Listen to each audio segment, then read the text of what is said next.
जय हिंद। दोस्तों, आज अतीक अहमद का 19 साल का जवान बेटा असद पुलिस एनकाउंटर में मारा जा चुका है।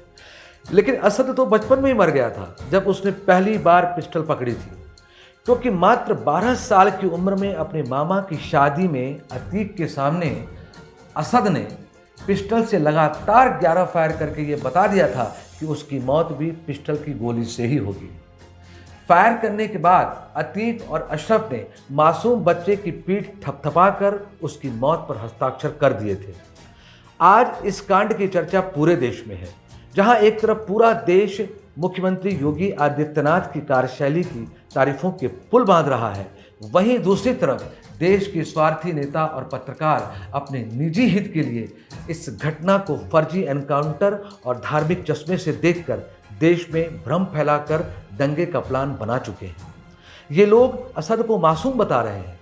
वोट की राजनीति में अंधे ये लोग जिसे मासूम कह रहे हैं, आइए पहले उसकी मासूमियत देखते हैं और फिर आगे बात करते हैं। ये है अतीक अहमद का मासूम बेटा असद, जिसे 12 साल की उम्र तक माउजर चलाना आ गया था और 19 साल की उम्र में यह मासूम बच्चा सरेआम भीड़ भाड़ वाले इलाके में बेखौफ पिस्टल निकालकर कानून की धज्जियां उड़ाते हुए एक इंसान को मौत के घाट उतार देता है। और देखिए, ये कुछ समय पहले का वीडियो है। इसमें अतीक के जेल में बंद होने के बावजूद उसका बेटा अतीक के ही रिश्तेदार को मार पीट कर उसके घर पर कब्जा कर रहा है। देखिए, पूरा प्लाट गिरा दिया कब्जा करने के लिए। ये खुलेआम हमारी पुश्तैनी जमीन।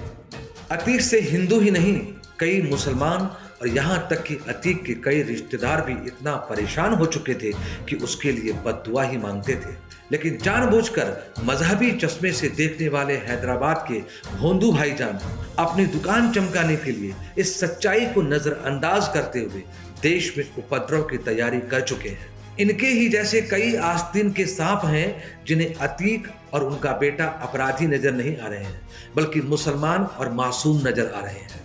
इतना ही नहीं, अतीक के ही रिश्तेदार ने ऑन कैमरा उसकी पोल खोली कि किस तरह अतीक एक नहीं कई दलितों की जमीन को हथिया कर उस पर मकान बनाकर बिल्डर बनकर करोड़ों कमा रहा है, और अगर किसी दलित ने आवाज उठाई तो उसे इसी विला में बुलाकर पीटा जाता।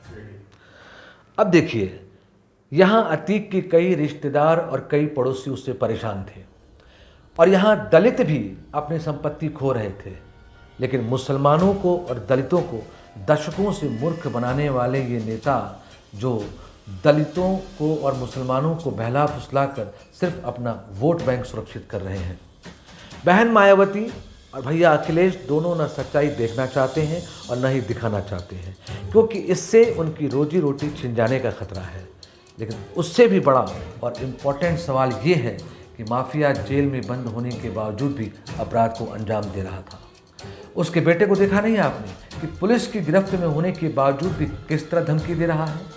अतीक भी जेल में पूछताछ के दौरान अफसरों को धमका चुका था कि जेल से बाहर आने दो, फिर गद्दी की ताकत बताता हूँ। वास्तव में इस अतीक कांड में जनता और जनता द्वारा चुने गए जनप्रतिनिधियों दोनों का ही भंडाफोड़ हुआ है। देश की जनता ऐसे अयोग्य नेताओं के छलावे में आकर लुटेरों और गुंडों को सत्ता सौंप देती है, जो सत्ता का उपयोग सिर्फ अपने निजी स्वार्थ के लिए ही करते हैं। इन नेताओं की समझ में आ चुका है कि जनता को मूर्ख बनाना बाएं हाथ का खेल है।